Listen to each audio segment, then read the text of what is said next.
Hello everyone, কেমন আছো? আশা করছি অনেক ভালো আছো। আমিও অনেক ভালো আছি।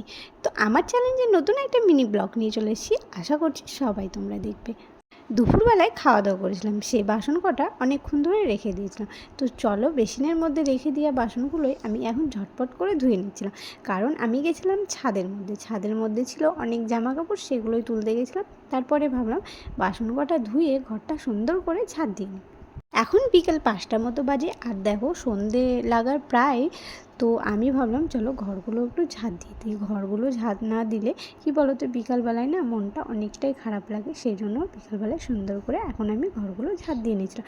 তারপরে ভাবলাম যে ওই ঘরের জানলাটা তো খোলা, পর্দাগুলো খোলা আছে, সেই জন্য ভাবলাম পর্দাগুলো চলো লাগিয়ে দিই।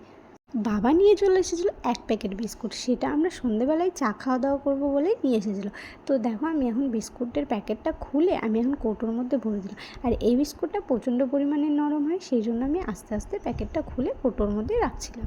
বিস্কুটগুলো কৌটোর মধ্যে রেখে দিয়ে আমি চলে গেছিলাম ঘরে গিয়ে চুলটা সুন্দরভাবে আঁচড়িয়ে ঠোঁটে একটু আমি ভেজলিং লাগিয়ে নিলাম।